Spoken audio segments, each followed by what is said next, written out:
Bago pa man matapos ang taon ito ay maglalabas ng mga bagong sasakyan ng isa sa pinakakilalang Japanese car automaker sa Pilipinas, ang Mitsubishi. Ilan sa mga modelong ito ay tinatayang maglalaman ng mga bago at magagandang features, gaya na lamang ng isa sa pinakamagandang 7-seater car ng brand sa Pilipinas na may panibagong update ngayong taon na ilalabas na rin, ang bagong Mitsubishi Expander 2026 model. Hindi lang sa katipiran nito at mas affordable na presyo, ang modelong ito ay may bagong features, design at specs na dapat mong malaman kasama ng kabuuang presyo nito. Pero bago yun, syempre, kung bago ka pa lamang po dito sa aking channel, baka naman kaibigan po tumang-click sa subscribe button pati ng notification bell para naman update lagi sa mga video na gagawin ko pa. Alright, simulan na natin to!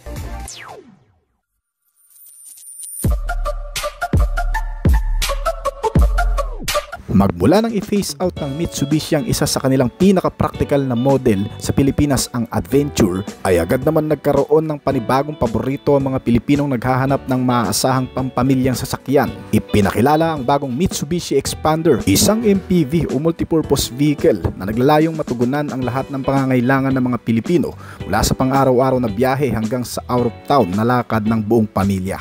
Dahil sa makabago at nakamamanghang disenyo nito, pareho sa loob at labas ay mabilis na naging patok sa merkado ang Expander, at ang ilan sa mga bagay na meron ito ay ang pagkakaroon ng 7-seater configuration, advanced infotainment system, modernong safety features at fuel-efficient na performance, na siya ring dahilan kung bakit ito ang kinikilalang isa sa pinakamatipid na 7-seater na sasakyan sa bansa ngayon. Sa pagkakaroon nito ng modernong style, practicality at abot-kayang presyo, ay lalo pang tumaas ang ratings at benta ng Expander sa merkado, dahilan upang maituring ito bilang isa sa pinakamabentang MPV sa Pilipinas ngayon. Kaya naman ngayon taon na inaasahang muli ang paglabas ng isang mas pina-improve na bersyon ng Mitsubishi Expander na tiyak na muling susungkit sa puso ng maraming Pilipino. Ang bagong modelong ito ay may bagong blackout grille na may silver trim at vertical slats sa front-end design, new facelift dynamic shield styling, na redesign din ang front apron nito na may reposition fog light na magbibigay ng mas malinaw na visibility sa mga mafafag sa ulan o sa mga hamog. Dahil sa mas pinababa ang pagkakalagay nito ngayon, ay magkakaroon din ito ng mas magandang benepisyo dahil maiiwasan ito ang bouncing glare mula sa fog o ulan. Ito ang nag-e-enhance ng safety dahil mas maaga mong makikita ang daan, maging ang veer lanes at obstacles. At bukod sa safety function, ang reposition fog lights nito at redesign apron ay ginagawa ring mas matapang at modernong front fascia nito na nakatutulong magmukhang classy pero functional rin itong bagong modelo. Bukod sa reposition fog lights ay bago rin ng smoke LED headlights nito na magdadala rin ng magandang bentahe sa bagong Mitsubishi Expander dahil mas maliwanag ang ilaw nito, mas malawak din ang coverage at mas malayo ang inaabot kumpara sa mga naka-halogen type. Na-redesign din ang front and rear bumpers nitong bagong Mitsubishi Expander 2026 model. Bumagay sa bagong sleek na grille radiator at nilagyan pa rin ng horizontal reflector sa likuran para magbigay diin sa lapad nitong sasakyan. At ang bagong 17-inch alloy wheels na kasama rin sa 2026 Expander facelifted ay naka 10-spoke alloy na may turbine style finish ang disenyo na nagpapakita dito ng magandang impression. Mukhang mabilis ang dating, isang aesthetic at dynamic na detalye para sa bagong Mitsubishi Expander. Sa overall look, exterior design, itong bagong Mitsubishi Expander facelifted ay mas minimalist kaysa sa outgoing version nito. Bagamat na-retain pa rin ang T-shaped design, LED headlights nito ay ginawa namang smoke finish para sa sleeker at para mas maging aggressive looking. Pagdating naman sa dimension ay may kaunti ring pagbabago pagdating sa kabuuang sukat nitong bagong modelo. Itong new Mitsubishi Expander 2026 ay may haba na 4,475mm ngayon at may lapad na 1,750mm. Ang taas nito ay nasa 1,695mm at may wheelbase size na 2,775mm. Ang ground clearance size nito ay mas mataas pa rin sa ilang mga MPV car models na may 225mm. Ayon sa datos ng Mitsubishi Motor Philippines, ang interior length ng Mitsubishi Expander ngayon ay nasa 2,840mm, habang ang maximum cargo room length nito kapag nakababa ang second at third row seats ay umaabot ng 1,754mm. Ang maganda sa sasakyang ito ay flat ang pagkaka-fold ng mga upuan nito sa second at third row seats na nagbibigay rin dito ng mas malawak na cargo space kung kinakailangan. Ang kabuuang sukat na yan ay hindi lang nagbibigay ng kaluwagan kundi pati ng comfort interior cabin na sapat para sa buong pamilya. Pagdating naman sa sa engine specs, itong bagong Mitsubishi Xpander 2026 ay gumagamit pa rin ng 1.5 liter 4A91 Myvec engine na may 4-cylinder dual overhead cam natural aspirated gasoline na gumagawa ng mas malakas-lakas daw na maximum power output ngayon na umaabot ng 105 horsepower at 6,000 RPM at may maximum torque ito na 141 Nm sa kada 4,000 RPM. Itong bagong Mitsubishi Xpander 2026 ay bagong transmission type na rin ang ginamit dahil bukod sa ordinary 4-speed automatic transmission at 5-speed manual transmission na ginamit sa previous model, sa bagong modelo ngayon ay gagamit na ng CVT o continuously variable transmission, isang uri ng automatic transmission na walang fixed gears kundi gumagamit ng walang hanggang gear ratios para sa tuloy-tuloy na pag-andar kumpara sa karaniwang automatic na transmission, na ang magandang benepisyo nito sa sasakyan ay mas tahimik kahit itodo mo ang acceleration o bilis at mas mahusay rin ang fuel efficiency nito. At simple lang ang mekanismo, mas kaunti ang maintenance at mas matagal ang gamit. Hindi lang yun, mas magaang rin ang timbang nito kumpara sa mga traditional automatics. Kaya naman hindi lang titipid sa konsumo kundi lalakas din at tataas ang performance level nitong bagong modelo. Mula sa dating 170 km/h na top speed, ngayon na itala sa bansang Indonesia ang pinakamabilis na nagawa nitong bagong Mitsubishi Xpander 2026 na umabot ng 180 km/h. Pagdating naman sa fuel, meron pa rin itong 45 liters na full tank pero gaya ng nasabi natin kanina, mas tumipid na ito kumpara sa dati na kung saan kaya na nitong kumonsumo ng 23 km/l sa dating 20 km/l. At pagdating naman sa reliability, tibay at tatag nitong bagong modelo, ang Mitsubishi Xpander ngayon ay gumagamit ng mas pinatibay na chassis frame. Ang front suspension ay naka MacPherson strut pa rin na may coil spring at stabilizer bar. Ang setup na ito ay karaniwan sa mga MPV at compact SUV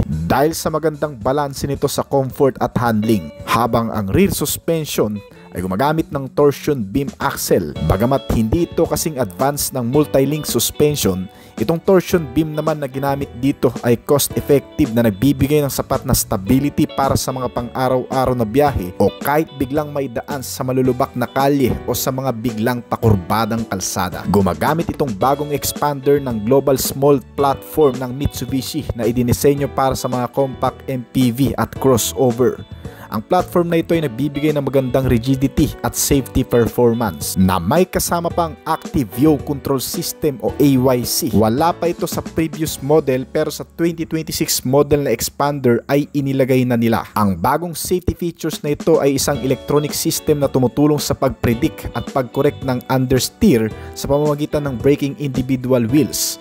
Ito ay karaniwang matatagpuan sa mga higher-end models tulad ng Xpander Cross dati. Pero ngayon, nilagay na sa bagong modelo ngayon na Mitsubishi Xpander. Pagdating naman sa interior, syempre hindi makukumpleto ang pagiging facelift nitong bagong modelo kung wala ring pagbabago sa interior features nito. Meron itong bagong manubela na multifunctional, isang bagong sporty ergonomic steering wheel na may control para sa stereo at call alert. Soft touch ang dashboard na pinalamutian ng mga premium materials kasama ang mga naka-leather cover na mga upuan nito. Pagdating naman sa entertainment, multimedia at connectivity features, ang bagong Xpander ay nilagyan ng isang mas malaking 10-inch touchscreen infotainment system na may kasamang wireless Apple CarPlay at Android Auto. Ang driver's seat ay may bago ring 8-inch digital instrument panel na nag-aalok ng malinaw na graphics at user interface na nagpapadali ng access at readout sa mga impormasyon tulad ng navigation,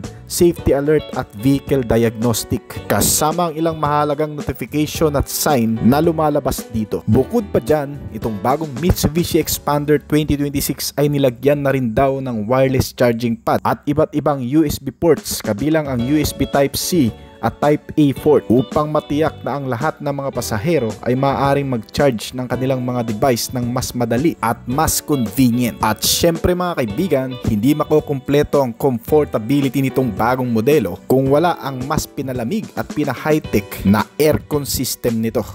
Gumagamit na itong bagong Mitsubishi Expander ng Digital Climate Control System na may max cool function na nagbibigay daan sa mabilis na pagpapababa ng temperatura sa loob ng sasakyan para sa agarang comfort. Sinamahan pa ng mga bagong features na to gaya ng rear air circulator at rear climate control vents. Kaya naman siguradong mamimit ng bawat pasahero ang kanya-kanyang preference.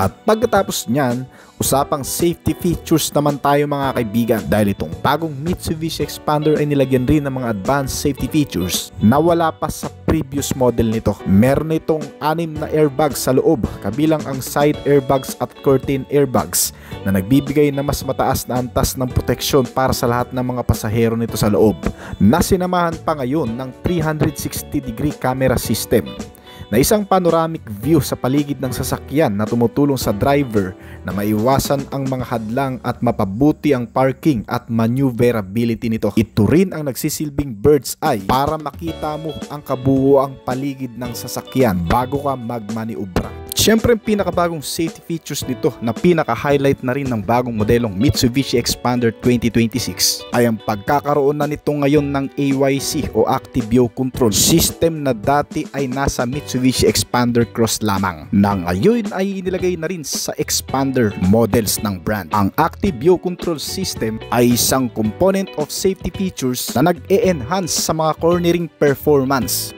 at nagbibigay rin ito ng magandang stability, magandang control at handling sa pamamagitan ng rear wheel torque differential nito. Kaya naman kahit madaan ito sa mga biglang pakurbada na kalsada o yung mga biglang liko, ay mapapanatili pa rin ang kaligtasan at hindi basta-bastang mawawala sa maniubra ang driver nito. Bukod pa dyan, itong bagong Mitsubishi Expander 2026 ay nilagyan na rin ng Hill Start Assist, isang safety features na kung saan pinipigilan itong mag-rollback pababa ng mga matatarik na kalsada ang Expander kung sakaling mahinto ito pansamantala sa mga ganong klaseng kondisyon. Hindi basta-bastang gugulong pababa ang sasakyan kahit hindi ka kaagad nakatapak sa brake pedal. Meron din itong accelerator control system. Sa pamamagitan nito ay naitatransmit ang posisyon ng accelerator sa engine control.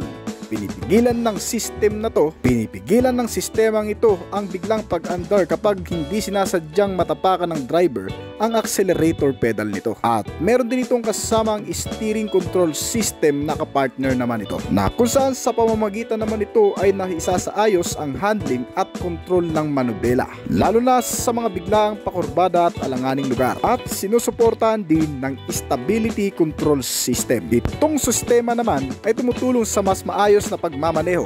Idadaan mo ito sa mga lupain, mababato, malulubak o kaya naman mapuputik at madudulas na kalsada, o kaya naman yung mga biglang pakurbada na rin. Ito ang sistema na magagamit mo para ma-manage pa rin ng maayos ang kontrol ng manubela sa mga ganong klaseng kondisyon. Meron din itong electronic parking brake na may kasama ng auto hold. Ito ay hindi na ginagamitan ng manual o dihilang lever para ma-activate ang parking brake, dahil ito ay auto switch on and off na lang. Bukod pa dyan ng ilan pa sa mga particular safety features nitong bagong Expander Cross, meron din sa lumang modelo. May pagkakaroon ito ng electronic brake distributor, nagpapatibay ng kapit ng brake at nagpapahina ng takbo lalo na sa mga pababang kalsada. Meron ditong ABS o anti-lock braking system na siyang nag-a-unlock naman ng brake kapag nagamit mo ito sa mga biglaang pagpepreno, na sinamahan pa ng brake assist. Sinamahan pa ito ng speed sensing door lock. Habang tumatakbo ng mabilis itong sasakyan, ay otomatikon namang naglalak ang mga pintuan nito para nang sa ganon ay hindi basta-bastang mabuksan, lalo na kung mabilis ang takbo nito. At syempre hindi nawawala dito ang mga basic safety features gaya ng airbags sa driver and passenger, mga seatbelt, front and side impact beams, may crash sensor at marami pa. At para naman sa security features, itong modelo ay naroon pa rin ang 5 klaseng security features nito na mag-iingat naman sa modelo kapag ikaw ay walang sariling parkingan sa bahay at iniiwan mo lamang ito sa labas, na kung saan ay hindi basta-bastang magagalaw, mapapastart o makakarnap ng kahit na sino na magtatangka dito kung wala ang mismong transmitter key nito.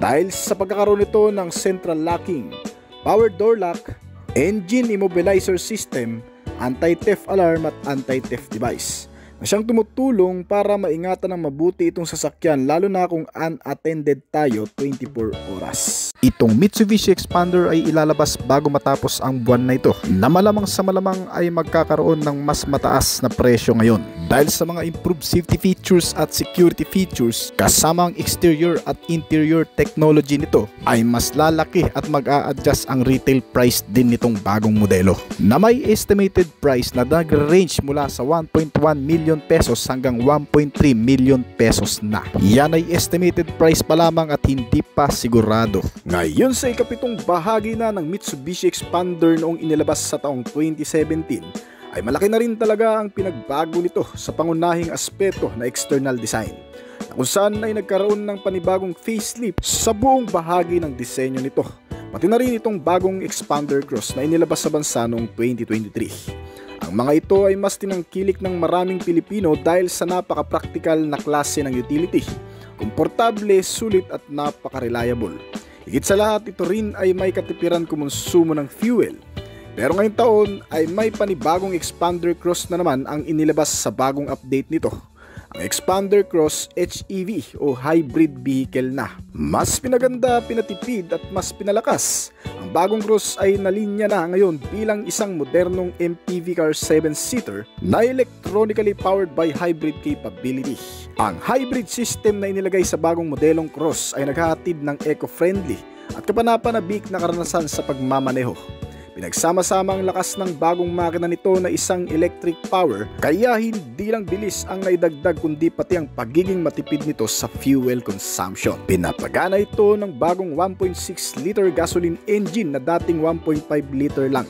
Naka-inline 4-cylinder pa rin, dual overhead camshaft, 16 valve at sinamahan ng new Mavic 4 engine na gumagamit ng mataas na expansion ratio cycle upang makamit ang mas mataas na combustion efficiency habang nananatili pa rin ang ilang specs ng engine mula sa dating modelo gaya ng naka-electric water pump system na ginamit din sa unang Cross model. Dahil dito ay mas tumipid ng 10% sa fuel economy itong bagong Cross model sa bagong makina na inilagay dito na kung dati ay kumukonsumo ng 22 km per liter, ngayon ay mas mataas na ito sa average fuel consumption na 24 to 26 km per liter. At ang kasama nito ngayong isang series parallel petrol electric hybrid mill system na tumutulong sa pagpapalakas din ng accelerator sa pamamagitan ng isang electric power. Kaya panigurado ang performance nito ay tataas din talaga at mas titipid palalo sa konsumo. Well, sa mga hindi nakakaalam mga kaibigan, ang HEV o hybrid system nitong electronic specs ng Expander Cross ngayon ay nangangailangan pa rin naman ng gasolina sa makina. Pero ang battery nito ay wala ng charging port.